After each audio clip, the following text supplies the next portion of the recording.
रूस के सुदूर पूर्व में हाल ही में एक काफ़ी तगड़ा भूकंप आया है। आज हम इसी पर थोड़ी गहराई से बात करेंगे। हमारे पास जो भी जानकारी, जो स्रोत हैं, उन्हीं के आधार पर तो कोशिश करेंगे समझने की कि ये भूकंप क्यों आया, असर क्या हुआ इसका और आगे क्या हो सकता है।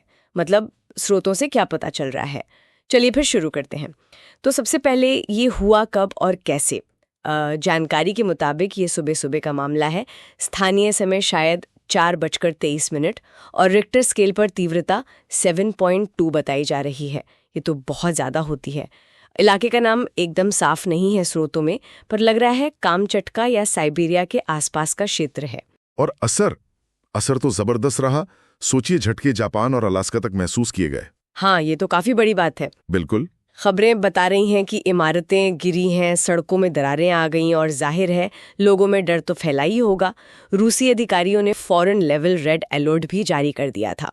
हाँ, और ये जो स्रोत हैं, इनसे एक चीज बिल्कुल साफ है कि इसका कनेक्शन सीधा पैसिफिक रिंग ऑफ फायर से है। अच्छा, रिंग ऑफ फायर। हाँ जी, ये वो इलाका है ना प्रशांत महासागर के चारों तरफ, जहां दुनिया के ज्यादातर भूकंप और ज्वालामुखी फटते हैं। क्योंकि यहाँ कई टेक्टोनिक प्लेट्स मिलती हैं, टकराती हैं। और एक्सपर्ट्स का कहना है इन स्रोतों के हिसाब से कि ये ओखोटस्क प्लेट और उत्तरी अमेरिकी प्लेट, इनके बीच सालों से जो एक तनाव, एक प्रेशर बन रहा था, वो अचानक से रिलीज हुआ है। और दिलचस्प बात यह भी है कि कुछ स्रोत ये इशारा कर रहे हैं कि इस फॉल्ट लाइन पर, मतलब इस दरार पर, इतने बड़े स्केल का भूकंप शायद दशकों बाद आया है। दशकों बाद? हाँ, ये दिखाता है कि पृथ्वी के अंदर ये ताकतें कैसे धीरे धीरे जमा होती रहती हैं। और जब ये ताकत बाहर निकली तो तबाही भी बड़ी हुई।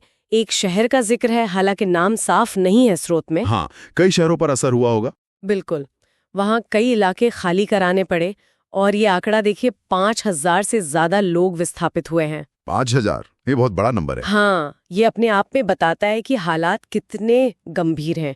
स्कूलों को, अस्पतालों को, यहाँ तक कि सुनने में आया है कि मिलिट्री बेस को भी नुकसान पहुंचा है। और हताहतों की संख्या वो अभी पक्की नहीं है। स्रोत में बस X लिखा है, पर ये तो तय है कि जाने गई हैं। हाँ, ये दुखद है। और हजारों लोग वो इस वक्त छत, बिजली, खाने जैसी बुनियादी चीजों के लिए संघर्ष कर रहे हैं।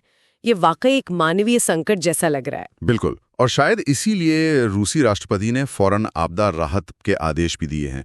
और अच्छी बात यह है कि जैसा स्रोत बता रहे हैं, दुनिया से मदद भी पहुंचनी शुरू हो गई है। अच्छा, कौन कौन से देश? हाँ, भारत का नाम है, चीन का है, कई यूरोपियन यूनियन देश भी हैं जो मदद भेज रहे हैं। ये दिखाता है कि कम से कम ऐसी आपदाओं में दुनिया एक साथ आ जाती है। लेकिन चुनौतियां तो अभी खत्म नहीं हुई होंगी, है ना?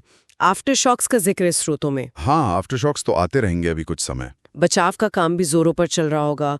और ये भी कि तटीय शहरों में सुनामी का डर बना हुआ है। बिल्कुल, इसीलिए वहाँ हाई अलर्ट रखा गया है। ये एक बड़ा खतरा होता है ऐसे भूकंपों के बाद। सैटेलाइट्स भी लगातार नजर बनाए हुए हैं फॉल्ट लाइन पर, ताकि अगर कोई और बड़ा झटका आने का अंदेशा हो तो पहले पता चल सके।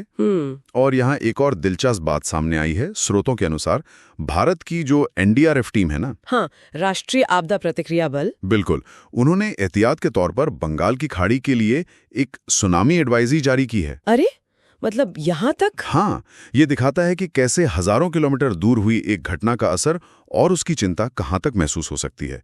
वैश्विक स्तर पर तैयारी कितनी जरूरी है। तो कुल मिलाकर इन स्रोतों से जो हमने देखा, रूस में आए इस भूकंप की कहानी सिर्फ जमीन हिलने की नहीं है।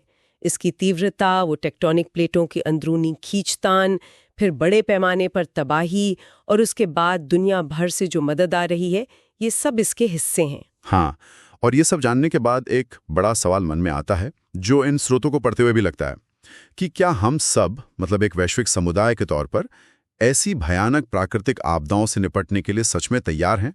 ये तो बहुत अहम सवाल है। और भविष्य में ऐसी चुनौतियों का सामना करने के लिए आपसी सहयोग, ये जो अंतर्राष्ट्रीय मदद की बात हमने की, ये कितना जरूरी और कितना प्रभावी हो सकता है, ये एक ऐसा सवाल है जिस पर शायद हम सबको सोचने की जरूरत है।